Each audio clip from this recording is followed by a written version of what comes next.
When she walked into the room, no one stood up. No one even looked twice. Dressed in gray. Quiet. Composed. They thought she was the assistant. Just another face in the background. But what happened next silenced the entire room.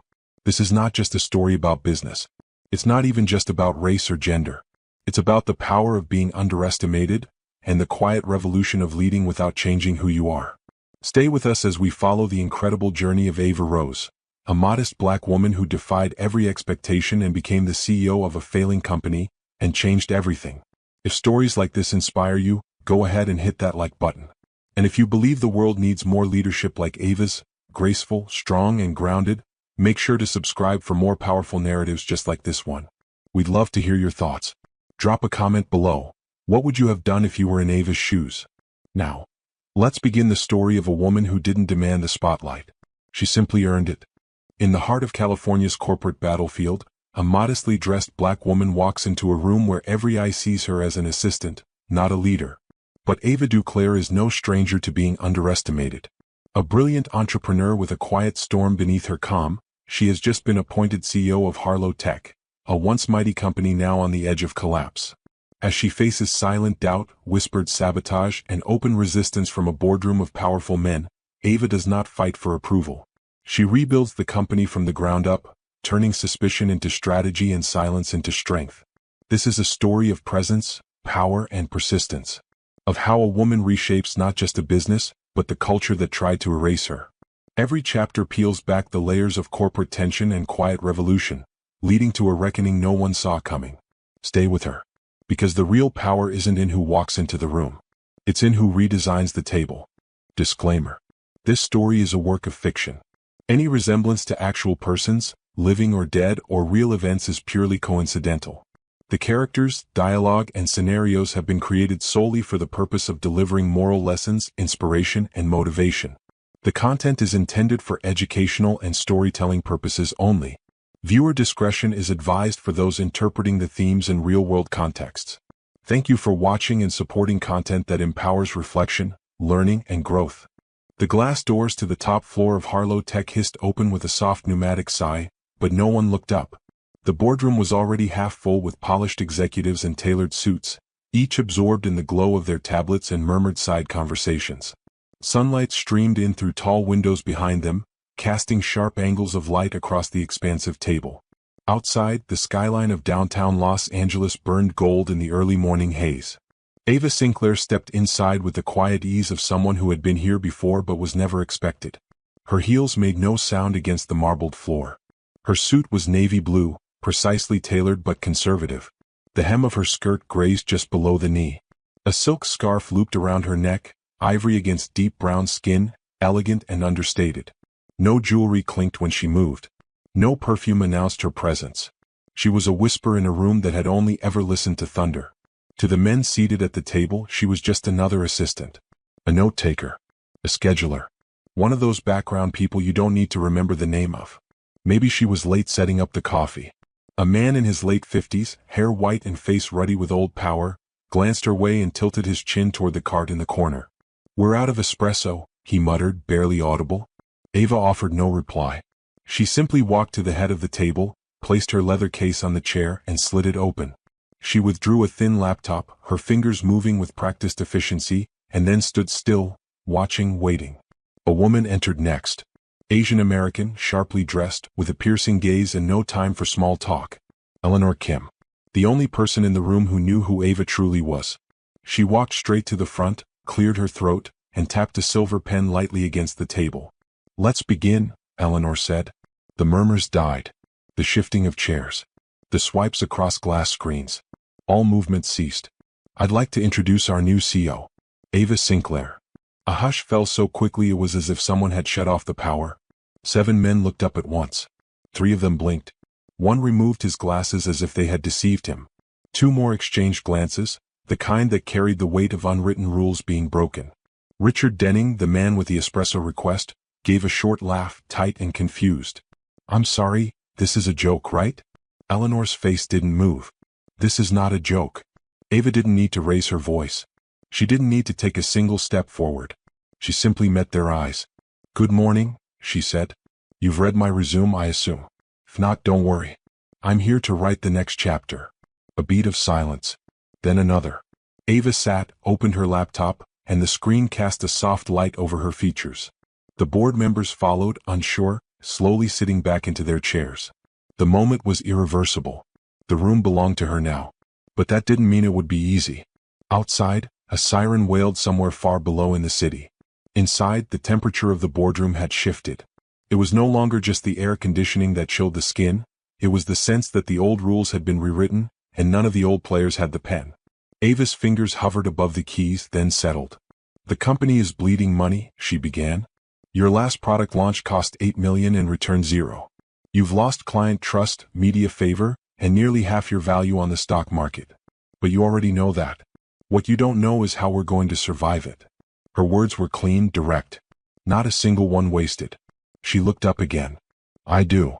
One man tried to interrupt, a man named Wallace, known for puffery and theatrics. With all due respect. Ava cut in gently without raising her voice. I won't need your respect today, Mr. Wallace. Just your ears. You've had your turn at the mic. Now let's get to work. Eleanor leaned back, a flicker of a smile passing across her lips. It was the first time in 3 years she'd seen someone in this room speak without asking for permission. Outside, the sun continued its slow crawl up the sky, but inside, time had pivoted. A new era had begun, not with a bang, but with the quiet, deliberate presence of a woman no one had seen coming. And she wasn't going anywhere.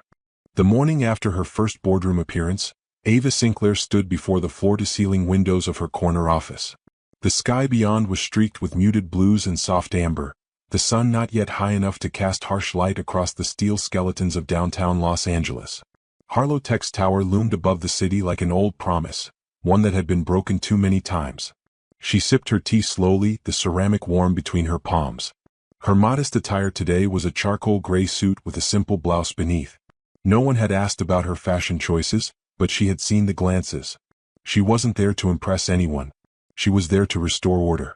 The reflection in the glass stared back with calm eyes, steady and unreadable.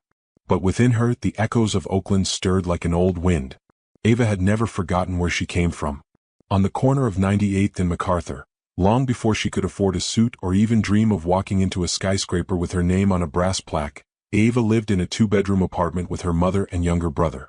Her mother worked nights cleaning office buildings. Ava had learned early that success was not inherited, it was built with scraped knees, borrowed textbooks, and a stubborn refusal to quit. Back then, the only computer in her life was an old second-hand laptop donated by a church program. The screen flickered sometimes, and the battery only held an hour's charge, but it was enough. It had opened the door to programming languages, code libraries, and the hidden logic of machines. Ava had taught herself in the dark, whispering lessons aloud so she wouldn't wake her brother. She remembered those nights now as she stood in a building worth more than the block she'd grown up on. But what stood out most wasn't the contrast. It was the silence. The kind of silence she knew too well. The kind that told her she didn't belong. And she'd never accepted it then. She wouldn't accept it now. A sharp knock pulled her out of the memory. Her assistant, a young man named Jordan, leaned into the doorway. Miss Sinclair, they're waiting in the exec briefing room. Finance, product, and marketing leads. You wanted the first all hands within 48 hours. She nodded. Good. Thank you, Jordan. As she walked through the corridor, employees peeked over cubicles and paused in the middle of conversations. Whispers followed her, not malicious but uncertain.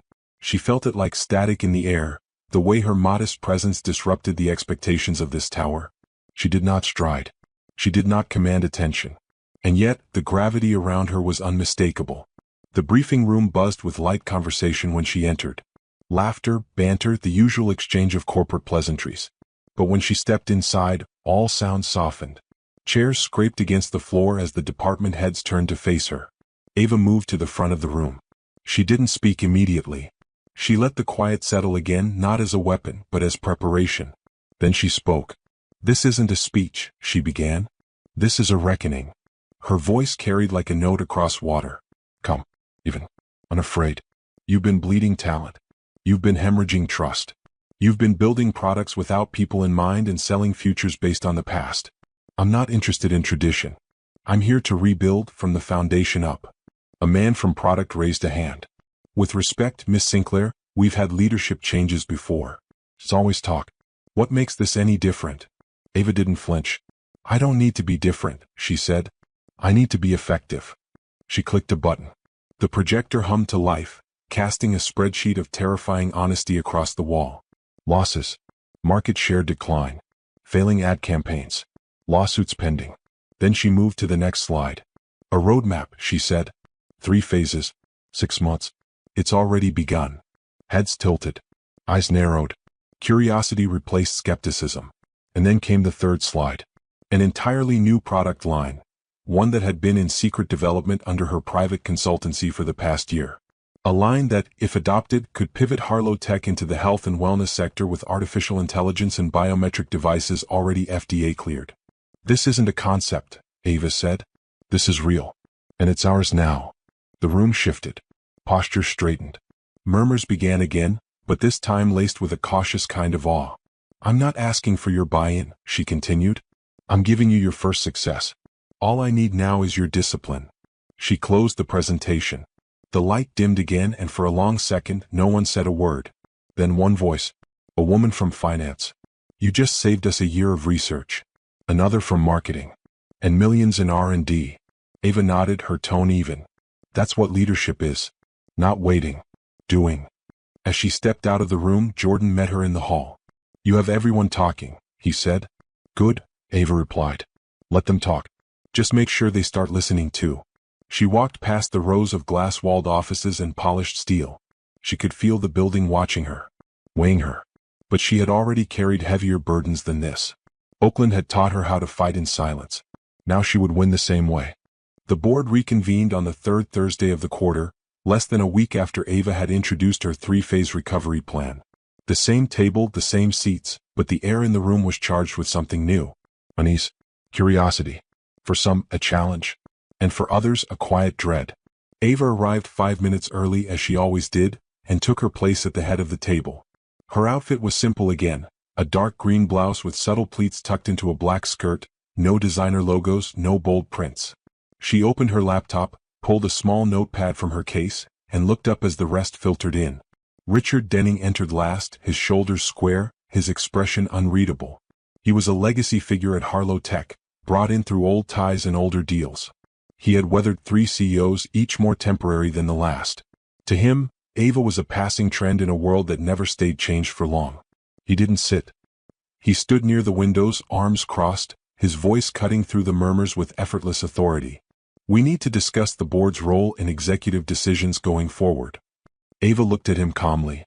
The board's role, she said, is oversight, not interference. That wasn't our understanding when we voted, Richard replied. This level of product development, asset acquisition, and rebranding, these are foundational moves. They require more than just internal approvals. Eleanor Kim leaned forward. You voted, Richard. You just didn't read. A few chuckles echoed, but Richard didn't break. This company's reputation has always rested on transparency, he said. And I'm not comfortable placing the fate of this firm in the hands of untested experiments. Ava's gaze didn't flicker. Untested experiments built my last company, she said, and sold it for $380 million. Richard opened his mouth, but Ava held up a hand. Her tone remained level, but the steel beneath it sharpened. Harlow Tech is on fire. You can stand around debating the color of the smoke, or you can get behind the person holding the hose.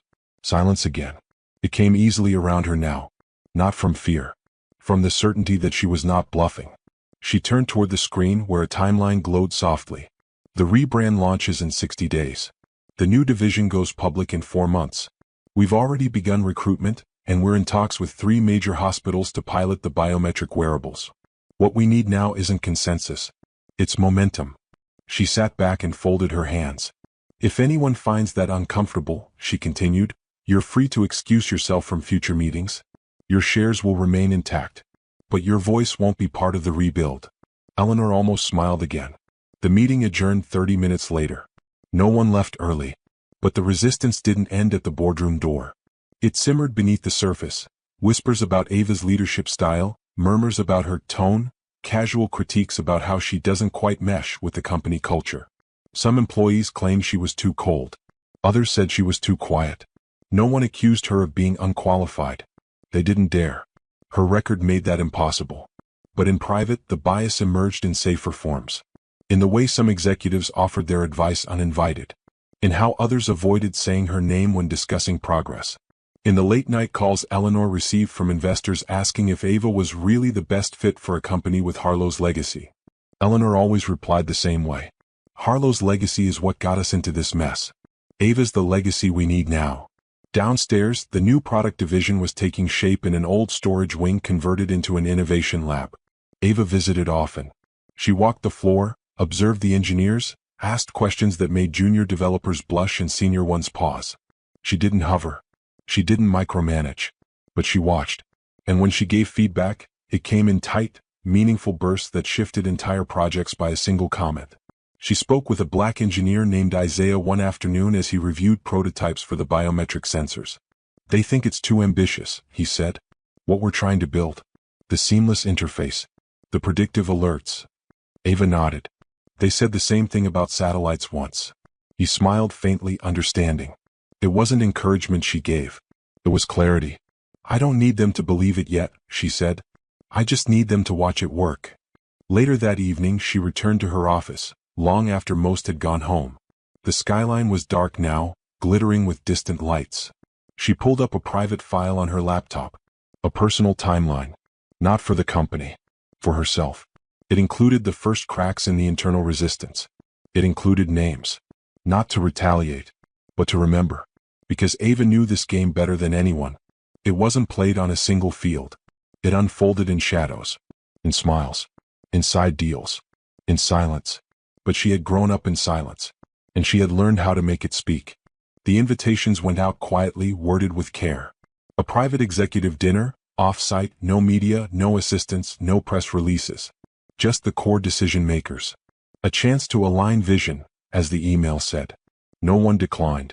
Curiosity had a stronger pull than resistance. Ava chose the location herself. A private rooftop terrace in Santa Monica, overlooking the ocean. The restaurant was small, discreet, with tall potted palms and warm golden lighting. Soft jazz drifted through the air, punctuated only by the hush of waves rolling beneath the bluff.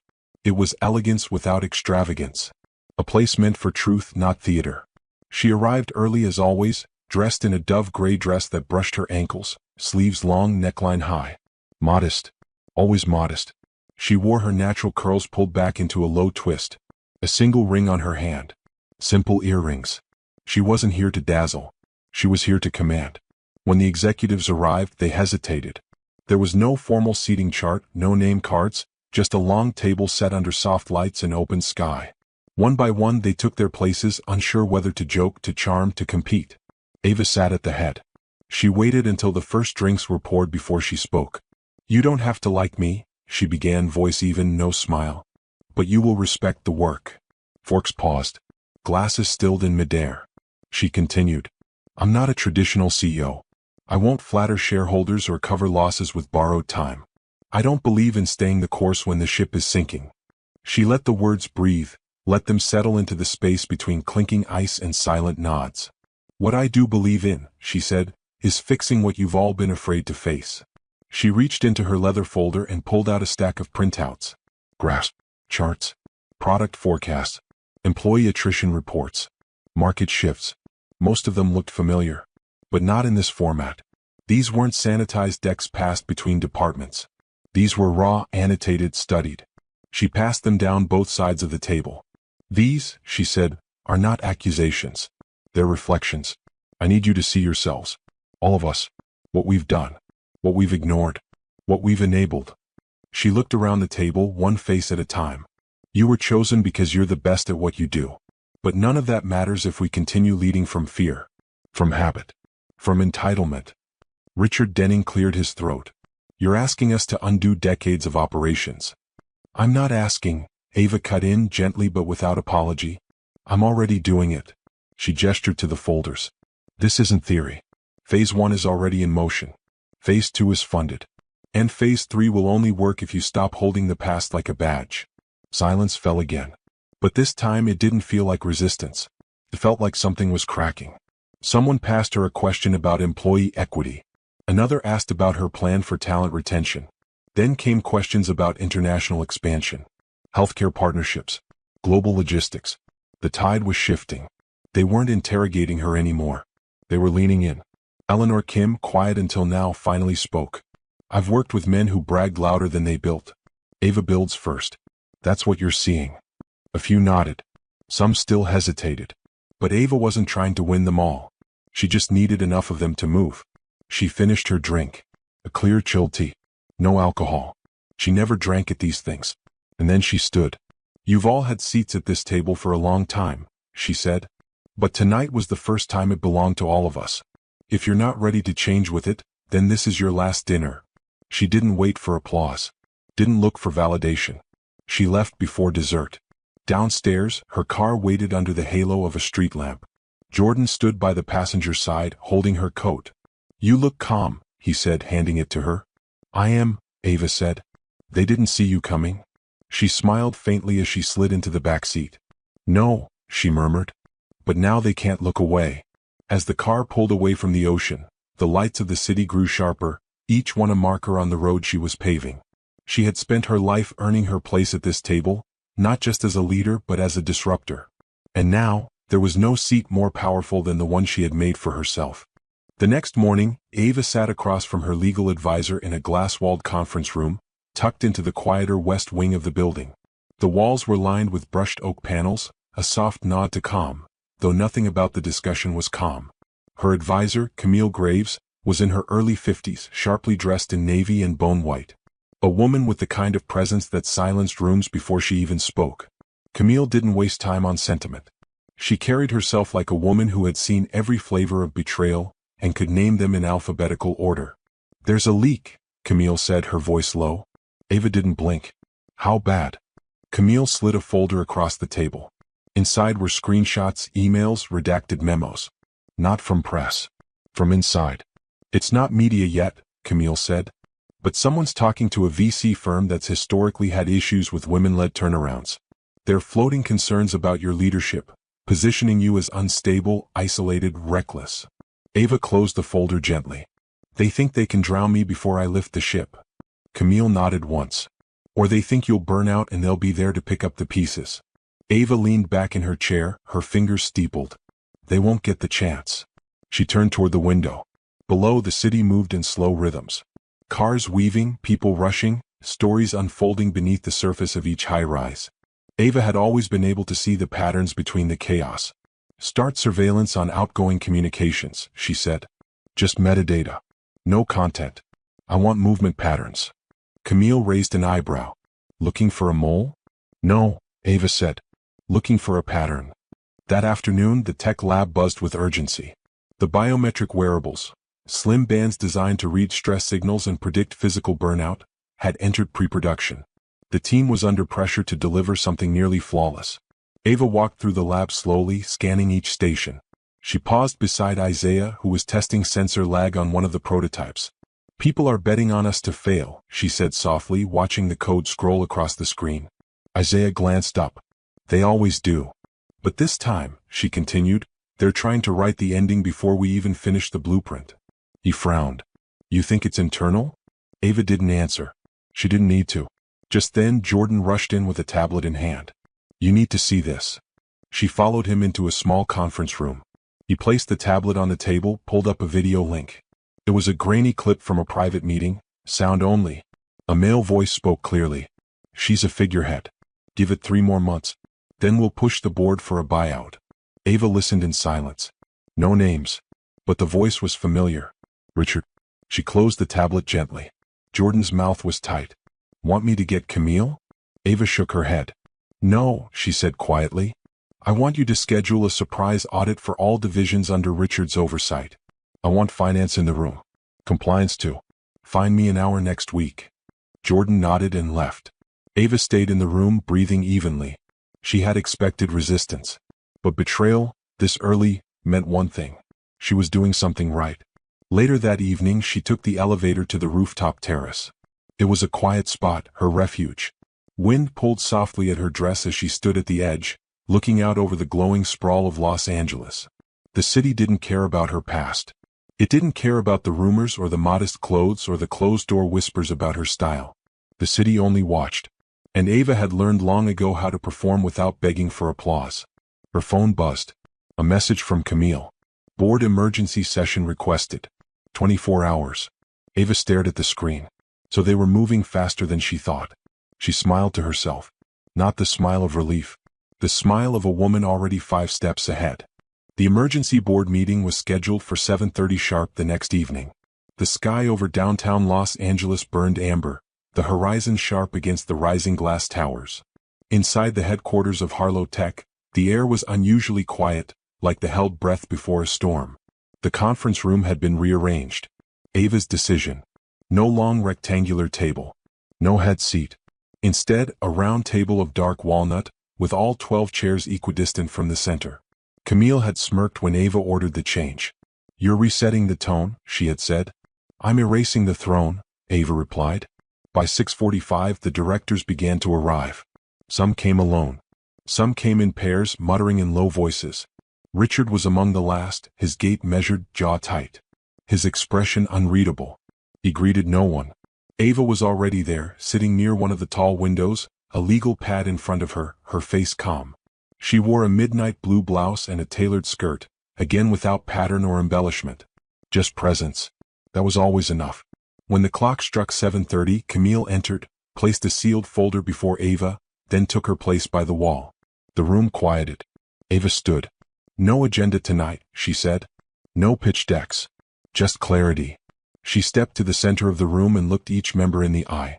3 months ago you brought me in to keep this company from collapse. Since then we've reduced operational waste by 17%. We've secured 3 enterprise contracts for our wearable technology. Investor confidence is up, and the first product launch is ahead of schedule. She paused, letting the silence stretch. And yet, someone in this room believes I should be removed. A stir passed around the table. Small. Defensive. Richard's eyes narrowed but his mouth remained still. Ava lifted the sealed folder Camille had given her. She opened it slowly, pulled out 2 sheets. "This is a transcript of a meeting held 5 days ago. A private conversation between 2 members of this board and an outside venture group known for hostile takeovers." She passed one copy to Eleanor Kim, the other to Amir Patel. "I'm not going to read it aloud. I respect your intelligence. But I will say this." Her voice didn't rise. It never needed to. Planning a buyout under the guise of concern isn't just unethical. It's desperate. And desperation has no place in leadership. Camille stepped forward now, placing additional folders in front of each board member. "Inside those," Ava said, "you'll find the audit results from Richard Denning's department. 8.5 million in unauthorized consulting contracts, inflated vendor fees, and a shell company registered in Nevada tied to procurement kickbacks." Now the room changed. The silence became movement, hands turning pages, eyes darting between numbers. Richard shifted in his seat. "I want legal action," Ava said. "Not vengeance. Accountability. Immediate suspension of Richard Denning, pending independent review." She returned to her seat without waiting for agreement. Because agreement wasn't required. Eleanor broke the silence first. "I second the motion." One by one they followed. By the time it reached a unanimous vote, Richard was already standing. "You're making a mistake," he said to Ava. She tilted her head slightly. "No," she replied. "You did. When you assumed I wouldn't notice." Security escorted him out. Not with force. With formality. When the door clicked shut behind him, Ava stood once more. "This company isn't yours to manipulate. It's not mine to conquer. It belongs to the people rebuilding it every day. From the lab floors to the late-night desks." She scanned the room again. No anger in her eyes. Just clarity. And power earned in silence. "We don't need kings," she said softly. "We need architects." Camille closed her binder. Meeting adjourned. The boardroom emptied slowly, the gravity of the evening still pulling at each person's steps. Ava remained by the window watching the city again. The war was not over. But the table had changed. And she was no longer asking for her seat. She had redesigned the entire room. The days that followed were not quiet. The news of Richard Denning's removal spread like spilled ink through the halls of Harlow Tech. Rumors bloomed. Staff huddled in elevators, whispered at coffee machines, lingered at their desks late into the evening, watching for signs of what would happen next. But Ava gave them no drama. No grand speeches. No fiery announcements. She gave them work. And leadership. On Monday she walked the warehouse floor in Inglewood, where packaging and shipping teams labored under fluorescent lights and tight margins. She asked questions. Real ones. Not for show. She knelt beside a young woman reassembling failed shipping containers and asked what had gone wrong with the adhesive. She stood in a dusty corner with the floor manager, discussing how to fix ventilation near the heat seal machines. By Wednesday, she was in the engineering bullpen, sleeves rolled up, shoulder to shoulder with Isaiah and the dev team. She pointed out latency errors in the stress response mapping. Not by title. By experience. She had built earlier prototypes in her living room years ago, back when no one returned her emails. Now they couldn't look away. By Friday, the board had ratified her leadership plan in full. Her vision was no longer debated. It was policy. The company was changing. But so was Ava. There was something steelier in her now. A quiet knowing that came from surviving a storm you were never supposed to walk through. She didn't just run meetings. She redefined them. No more performative slideshows. She asked each department to come with one solution and one failure. Always both. So they could build on truth. That Friday evening, Ava returned to the rooftop terrace alone. The sun was low, casting the sky in shades of burnt peach and soft copper. She held a folder in her hand, the edges worn from weeks of handling. Inside were handwritten notes. Her first sketches. Her failed business plans. Names of investors who never replied. She sat on the bench near the glass railing and opened the folder. Quietly, page by page, she removed each sheet and set it down beside her. It wasn't a ritual. It wasn't grief. It was a reminder. These papers, this ink, this struggle, this was where she came from. Not corner offices or boardroom votes. She was built from denial. From overlooked brilliance. From every room she had entered where her modest dress made people assume she was invisible. She had never been invisible. Only underestimated. A door opened behind her. Footsteps. Camille's voice, soft but certain. Investor summits confirmed. Silicon Valley. 3 weeks. Ava nodded. They're not going to expect you, Camille added. Ava turned to her with a knowing look. They never do. Camille sat beside her, crossing her legs. They're sending press. I'll wear gray, Ava said. The two women sat in silence for a moment, the city blinking awake below them. You were right, you know, Camille said. About the table. About all of it. I wasn't right, Ava replied. I was prepared. She gathered the pages into a neat stack, held them in both hands, then slowly fed them into a small fire dish nearby. One by one, they curled and vanished into flame. When the last page turned to ash, Ava stood. It was time to begin the next blueprint. Not one made of paper. One made of power. Built from fire. The end. Ava Duclair's story is more than a tale of corporate redemption or a surprising boardroom victory. It is a deeply resonant journey through the landscapes of power, identity, and transformation. Her quiet entrance into the heart of a broken company becomes a metaphor for how change doesn't always arrive with noise. Sometimes it arrives in silence. With intention. With grace. And with unshakable resolve. In a world that often mistakes visibility for value and volume for authority, Ava teaches us that true power can exist quietly, dressed in gray, unbothered by flash or pretense. Through her story, we are invited to reflect on the deeper moral currents beneath the surface of professional success. Each chapter of her journey becomes a window into the values that shape not only her leadership, but her humanity. This reflection explores 5 core moral lessons that emerge from Ava's rise and reign as CEO of Harlow Tech. These lessons are not confined to corporate life. They echo across fields, families, communities, and personal growth. They are as much about who we are in the quiet rooms as they are about what we fight for in the public ones. Lesson 1.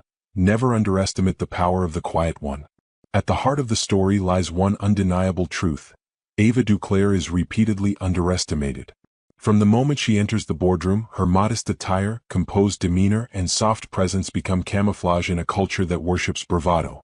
The men around the table assume she is an assistant, perhaps a silent observer at best. But in their dismissal, they reveal more about themselves than about her. This moment speaks to a larger societal issue, our collective tendency to equate noise with value. Loud voices, aggressive postures, flamboyant displays of wealth or power often command attention, while those who move with subtlety and thoughtfulness are mistaken for background players. Ava's triumph begins not when she raises her voice, but when she refuses to shrink. Her presence challenges the stereotype that leadership must be performative. She commands the room by being fully herself. Modest, observant, strategic. There is a powerful moral lesson here. we must rethink what leadership looks like. Power does not always announce itself. Sometimes it watches, it listens, it waits. And when it moves, it does so with the weight of certainty rather than the noise of insecurity. In our own lives, we are called to recognize the power of the quiet one, not just in others but in ourselves. To understand that grace is not weakness and silence is not absence. Ava reminds us that real strength often moves in stillness, and that the person you overlook might just be the one reshaping the future. Lesson 2. Identity is not a barrier. It's a blueprint. Ava's identity as a black woman, modestly dressed, calm in demeanor, and deeply principled, is central to how she is perceived and ultimately to how she leads. She does not try to assimilate into the dominant corporate culture. She does not exchange her modesty for fashion trends or silence her values to blend in. Instead, she brings her full self to the role. And that changes everything. This lesson is profound.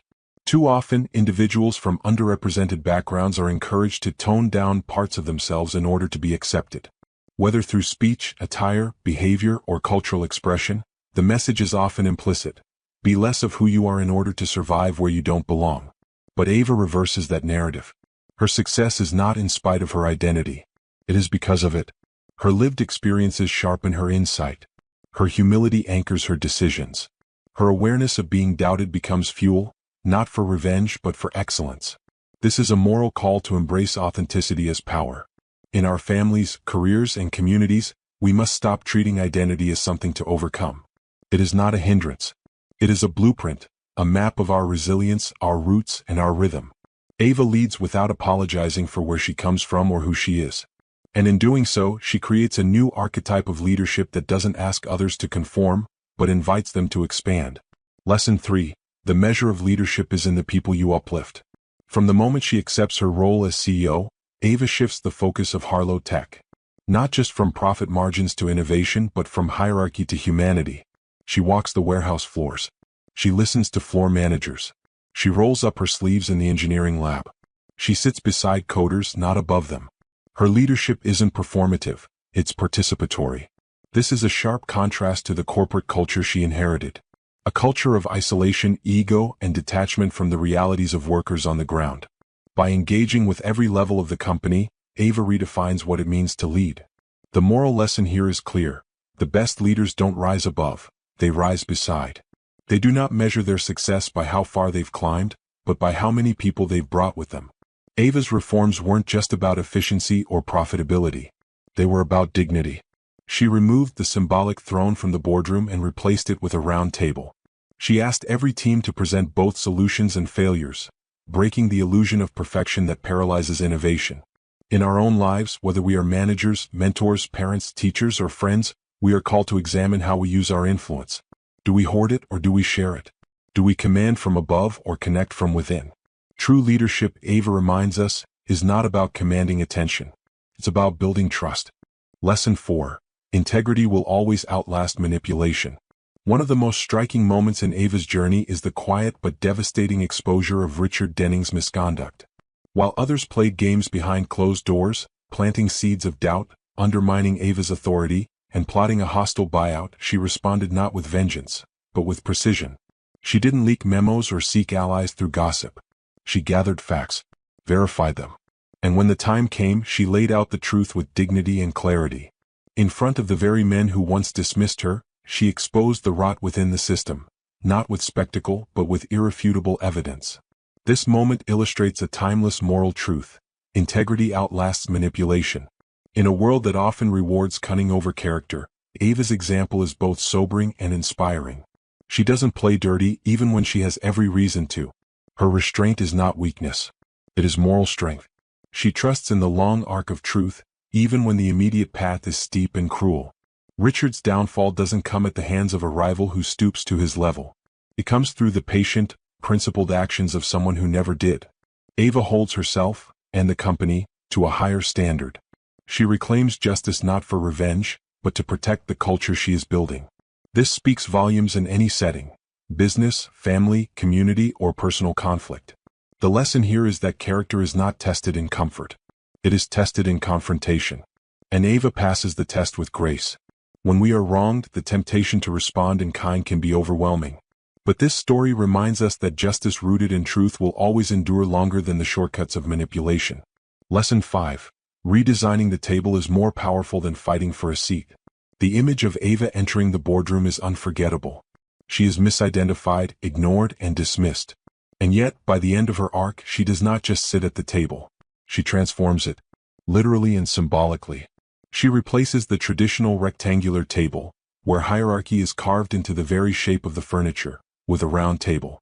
No head, no throne, just shared space. This decision is not decorative. It is revolutionary. It sends a message: we are not here to dominate, we are here to build. Ava's vision isn't limited to reclaiming power for herself. It extends to everyone who has ever been excluded, silenced, or overlooked. She refuses to replicate the toxic culture she inherited. Instead, she redesigns it. From the table's shape to the format of meetings, she infuses every detail with intention and inclusivity. This is perhaps the most powerful lesson of all. True change doesn't come from taking over old systems. It comes from reimagining them entirely. Too often, the fight for representation becomes a fight to survive in broken spaces. Ava reminds us that survival is not enough. We must question the structures themselves. Ask who built the room, who benefits from its design, and when necessary, have the courage to dismantle and rebuild. This applies far beyond corporate spaces. It echoes in education, government, relationships, and everyday culture. If we truly want equity, we cannot settle for a seat at someone else's table. We must build a new one. One that doesn't just include us, but honors us. Lesson 6. Consistency is greater than charisma. One of the more subtle but essential lessons from Ava's leadership is her consistency. She doesn't swing between extremes. She doesn't rely on motivational speeches or emotional theatrics to inspire her team. Her power lies in showing up the same way every day, measured, attentive, grounded. This is a profound moral message, especially in an age that often glorifies spectacle over substance. Ava is not the loudest voice in the room. She is the most consistent. She earns trust not with words but with presence. She leads by example. From engineers to shipping clerks, everyone sees the same Ava: present, curious, respectful. She doesn't isolate herself in an ivory tower. She walks the floors, rolls up her sleeves, and listens deeply. That kind of consistency creates a culture of safety and confidence. People know what to expect from her. They don't have to guess which version of their leader will show up. That predictability becomes its own form of power. The lesson here is especially relevant for anyone in a position of influence, whether as a parent, teacher, manager, or friend.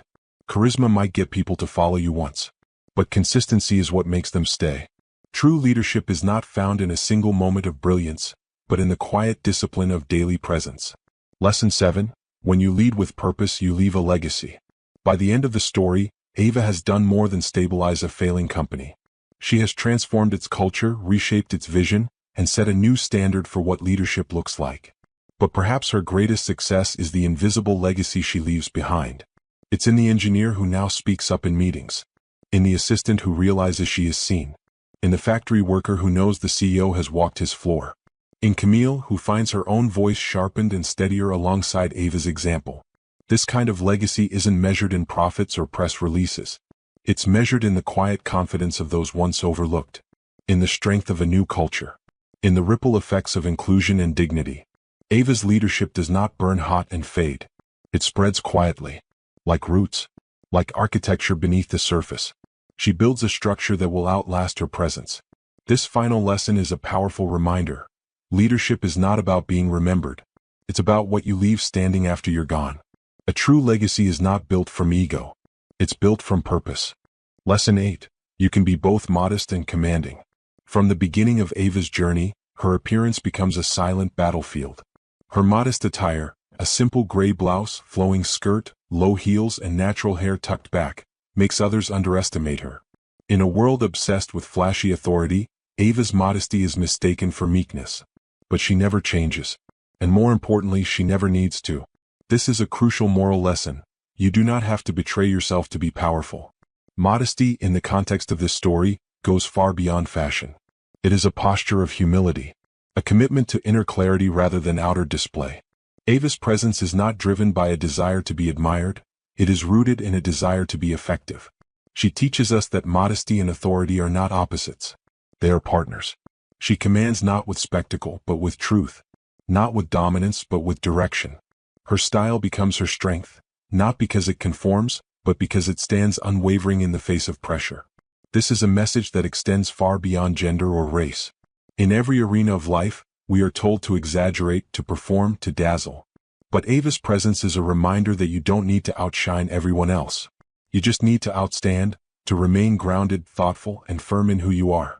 Power that depends on performance will falter. But power that flows from authenticity is unshakable. Lesson 9. Real transformation begins from the inside. When Ava takes over as CEO, she does not start with flashy announcements or massive structural changes. She begins by listening, observing, asking questions. She starts within. Not just within herself, but within the company. She learns the people, the patterns, the overlooked corners of Harlow Tech. And from this place of deep understanding, she begins the work of transformation. Slowly, deliberately, brick by brick. This is a key moral lesson. Sustainable change begins with self-awareness. In contrast to Richard Denning's style, who sought power through fear and control, Ava leads through insight. She understands that transformation cannot be imposed from the outside. It has to come from within the culture, within the people, and yes, within the leader. This lesson applies to every level of life. Whether we are seeking to change a habit, a relationship, or an organization, we must begin by understanding what is. Ava doesn't bulldoze. She studies. She asks what's broken and what's worth saving. She honors what came before even as she dismantles it. There is humility in this approach. And that humility makes space for real change. Too often we rush toward results without respecting the roots. Ava reminds us to slow down, to understand the whole system, and only then, to rebuild with wisdom. Lesson 10. The strongest voice doesn't always speak first. In meetings, Ava often speaks last. She listens first, carefully, patiently. She allows others to express themselves, even those who doubt her or oppose her. She doesn't react emotionally to dismissive glances or passive-aggressive remarks. She remains composed. And then, when the room falls quiet, she speaks. Her words carry weight not because of volume but because of value. She doesn't fill the air. She fills the space with clarity. This approach teaches us an important lesson in the art of communication. Timing is as powerful as tone. Ava doesn't interrupt to gain dominance. She allows people to show their cards, to speak their minds. She listens long enough to understand not just what is being said but what is being hidden. Then, with precision, she addresses the root. This is a rare skill in leadership, and in life. We often equate fast responses with intelligence. But Ava shows us that wisdom waits. It absorbs. It reflects. And then it moves. In our own conversations, whether at work or in personal relationships, Ava's style reminds us of the power of restraint. To hold our words until they carry the most meaning. To speak not to win, but to lead. Lesson 11. Legacy leadership uplifts the invisible. As Ava begins to reform Harlow Tech, one of her first acts is to spend time with the people who are rarely seen by the executives, the warehouse staff, the packaging team, the late-night custodians. She speaks with them. Not in passing. Not as a performance. But as equals. This is not just a gesture. It's a philosophy. Ava's leadership is rooted in dignity.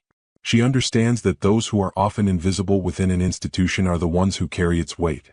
And so, she centers them in her vision. The moral lesson here is profound. You measure a system not by how it treats its most powerful, but by how it treats its least visible. Ava challenges the culture of elitism that defined the company before her. She doesn't just include the invisible. She listens to them, learns from them, implements changes based on their feedback. And in doing so, she sends a message. Your role is not defined by your title. It is defined by your value. And you are seen. This shift in culture isn't just good ethics, it's good business. When people feel seen, they perform better, innovate more, stay longer. Ava's lesson echoes across all spaces: homes, classrooms, governments, and relationships. True leadership lifts those the world ignores. Lesson 12. Some battles are won by standing still. There are moments when Ava is under pressure to respond, to defend herself, to retaliate. When rumors circulate. When Richard plants seeds of doubt. When the board questions her pace. But Ava doesn't take the bait. She doesn't fight every battle. She waits. She lets the truth rise. This is a deeply countercultural moral truth. Not every conflict requires your reaction. Some require your restraint. There is a unique strength in knowing when not to move. In trusting the integrity of your work even when others doubt it. In letting actions speak louder than rebuttals. Ava's stillness is not passive. It is principled. She understands that dignity sometimes looks like silence. Not out of fear, but out of focus. Her stillness becomes a form of protest. A refusal to be dragged into chaos. A quiet insistence on doing things her way. In a world that prizes reaction and speed, Ava offers a slower, wiser path. Pause. Wait. Listen. Let time reveal what haste conceals. Lesson 13. Forgiveness can be strategic and strengthening. As the company stabilizes and begins to thrive under Ava's leadership, she is faced with a decision that tests her moral core in a different way. What to do with the people who tried to sabotage her. Specifically, Camille, who once aligned herself with Richard and openly questioned Ava's authority. Instead of firing Camille or sidelining her, Ava offers her a second chance. This isn't blind forgiveness. It is thoughtful, deliberate, and rooted in the bigger picture. Ava understands something that many leaders overlook. People grow when they're given the opportunity to redeem themselves. By welcoming Camille back into the fold, Ava sends a powerful message throughout the company. We are building a culture of accountability, not vengeance. Her forgiveness is not weakness. It is a form of strength that heals divisions instead of deepening them.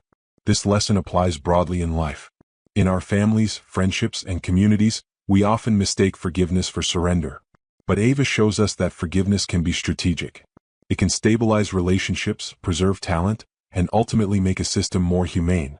Ava's forgiveness does not erase Camille's past mistakes, but it creates the space for Camille to grow into someone better. And in that space, Ava builds something stronger than fear. She builds trust. Lesson 14. You don't have to shout to be heard. Throughout the entire story, Ava never raises her voice. Not once. In boardrooms filled with ego and competition, she maintains a calm, unwavering tone. In moments of crisis, she speaks simply, clearly, thoughtfully. And still people listen. Why? Because Ava's power doesn't come from volume. It comes from certainty. This is a moral lesson that transcends leadership. Your words do not need to be loud to carry weight. They need to be rooted in truth. The world often confuses confidence with volume. But Ava's quiet tone becomes a weapon of its own. In the face of chaos, it centers people. In the face of disrespect, it unsettles those who expect to fight. Her stillness becomes her strength. This lesson is especially vital in a world overwhelmed by noise. In media, in politics, in everyday conversations, we are trained to shout. Ava teaches us the opposite. Let your actions speak. Let your silence carry meaning. Let your tone remain calm even when others rage. Because the deepest authority is not found in noise. It is found in stillness. Lesson 15. Rebuilding isn't about returning, it's about reimagining. At several key moments, Ava is advised to go back to what worked before. There are board members who want to revive old strategies, replicate past successes, or lean into the company's legacy as a blueprint. But Ava resists. She understands a deeper truth. Rebuilding isn't about going backward, it's about moving forward with clarity. The company was broken. The culture was toxic. Going back wasn't an option. Instead, Ava honors what worked while questioning everything else. She reimagines operations, flattens hierarchies, and introduces new voices into leadership. She doesn't restore. She transforms. This lesson is critical for anyone facing broken systems, whether personal or institutional. It's tempting to long for the way things were, especially when everything feels unstable. But Ava reminds us that sometimes the past is not a model. It is a warning. To build something better, we must be brave enough to imagine something new. We must have the courage to say, that may have worked once, but we deserve more now. Lesson 16. Dignity is the foundation of every great organization. Long after Harlow Tech's numbers rise and its future stabilizes, the most profound shift is not in profits or headlines. It is in how people feel. Engineers who once feared sharing ideas now feel empowered. Assistants who once whispered in corners now speak in meetings. Teams that once felt segmented now collaborate openly. Why? Because Ava built a culture rooted in dignity. She didn't just create new systems. She made people feel valued. This is the final and most enduring moral lesson. Dignity is not optional. It is essential. Without dignity, strategy collapses. Without dignity, innovation stalls. Without dignity, leadership becomes empty. Ava's story proves that leadership is not about commanding respect. It is about creating environments where respect is mutual, earned, and alive in every interaction.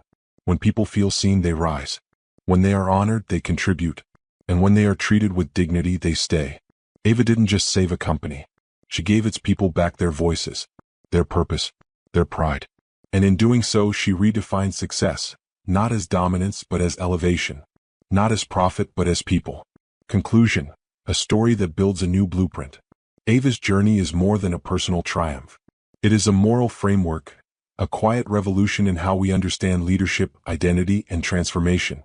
Through her, we are reminded of the power of authenticity in the face of assumption, of humility in the face of arrogance, and of courage in the face of complacency. This is a story not just of a woman becoming CEO. It is a story of what happens when one woman dares to lead without becoming someone else.